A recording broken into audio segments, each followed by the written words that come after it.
Hello everyone. So in this video we are going to be talking about oxidation and reduction reactions, or redox reactions. And you need to be able to look at one of these reactions and figure out which chemical is oxidized and which one is reduced. But before we get to that skill, let's just do some definitions here. You need to know what oxidation and reduction are. So oxidation is our word for losing electrons. And reduction is our word for gaining electrons. So there are some nice mnemonics for both of these. The one that I like the best is oil rig. So I'm going to write this down right here. Oil rig.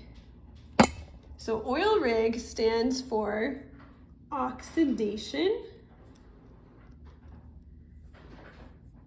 is loss, and then rig stands for reduction is gain. So if it helps you to remember, it really helps me, you can remember oxidation is loss and then reduction is gain. And then a redox reaction is a reaction where oxidation and reduction are happening.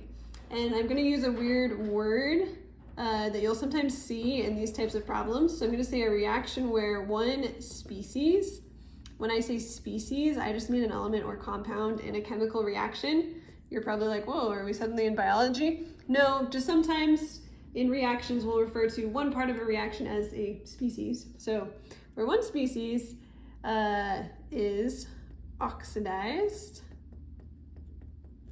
and another is reduced.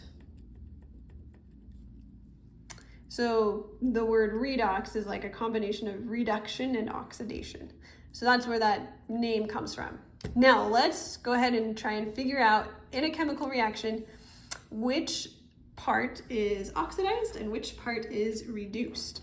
So here we have zinc reacting with hydrogen ion to form zinc ion and pure hydrogen. So we need to look at what's going on with the charges here. Our zinc at the beginning of the reaction doesn't have a charge written, so we're going to assume it's neutral, like it's 0. So I'm going to write in a little 0 there. We usually don't write a 0, but it will help us here.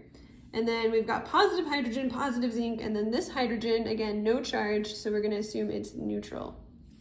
So let's look at what happens to the charge of the zinc. At the beginning it's 0, and then it becomes a positive 2. So it's become more positive, which means it has lost electrons.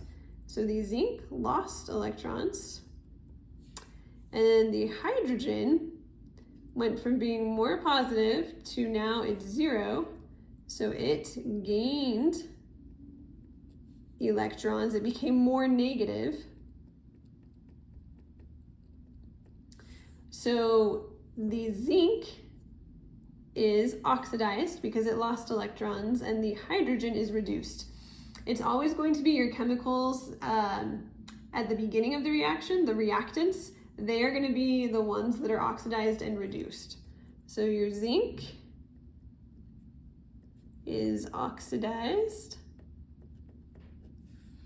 and the hydrogen is reduced.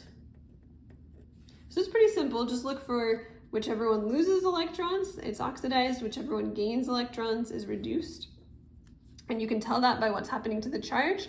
If it gets more positive, it's being oxidized. If it gets more negative, it's being reduced. This one is a little trickier because it looks like everything is neutral. There aren't any charges written. But what you have to recognize is that we have some acids here. And you have to remember that acids, when they are dissolved in water, when they're in solution, they break apart into hydrogen ion and whatever other anion the hydrogen is with. So this would be bromide, which is a -1. And then over here we have the same thing, H plus and I minus. So now let's look at what's happening with our charges. The hydrogen is positive on both sides, so it's not really changing. But the bromine is going from negative to 0, and the iodine is going from 0 to negative.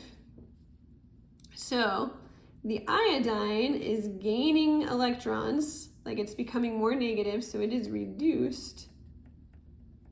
Meanwhile, the bromide is losing electrons because it becomes more positive. It goes from a -1 to a 0. So it must have lost electrons.